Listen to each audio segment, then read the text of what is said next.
আসসালামু আলাইকুম রহমতুল্লাহ। আপনারা আমার হাতে যে ছোট সাইজের যে গ্রাইন্ডারটি দেখছেন বা জুইসারটি দেখছেন, এটি দিয়ে মশলা ইভেন দেখাচ্ছে যে পাথর এবং ইট ভেঙে পাউডার করে দেওয়া হচ্ছে। আসলে টোটালি ফাউল। এই দুইটা আপনাদেরকে এখন যে হাতে যেটি দেখছেন এটিও আমার হাতে আছে, আমি অর্ডার করেছিলাম। আরেকটি পরবর্তী দেখবেন, ওটি হচ্ছে প্লাস্টিক কোটেড, প্লাস্টিকের একই সাইজ, দুটাই price nearly same, delivery charge সহ। এই যে দ্বিতীয়টি 1000 টাকা। এই দুটি প্রোডাক্ট টোটালি ফাউল। এটা বর্তমানে ভাইরাল প্রোডাক্ট।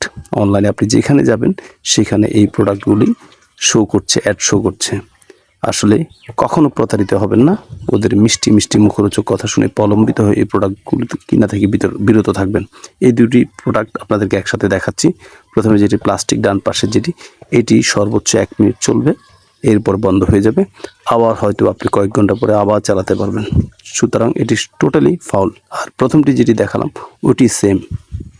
অন্যদিকে যেটি স্টিলের কোটেড, স্টেনলেস স্টিল বলে, ওই গ্রাইন্ডারটি যখন আপনি চালাবেন, একদিন প্রথম দিন আমার কাছে ভালো লেগেছে, ভাবলাম ভালো একটা প্রোডাক্ট। দ্বিতীয় দিন যখন চালাতে গেলাম, শুধুমাত্র একটা অ্যাপেলের অর্ধেক পিস দিয়ে আমি একটু হালকা জুস করতে চেয়েছি, কিন্তু এটা দেখি নিচ দিয়ে ধোঁয়া বেরোচ্ছে, তার মানে ভিতরে প্লাস্টিক পুরো গন্ধ বেরোচ্ছে। সুতরাং আপনাদেরকে একজন এই দেশের সাধারণ নাগরিক হিসেবে রিকোয়েস্ট করব, এই ধরনের অনলাইন প্রোডাক্টগুলো থেকে কোনো ধরনের ব্র্যান্ড ব্যতীত, ভালো কোনো কোম্পানির ব্র্যান্ডিং মানে ভালো কোনো কোম্পানির প্রোডাক্ট ব্যতীত এই ধরনের আজে বাজে গ্রাইন্ডার বা মুখরোচক গল্প শুনে প্রোডাক্টগুলো অর্ডার করবেন না। টোটালি ধোঁকা খাবেন।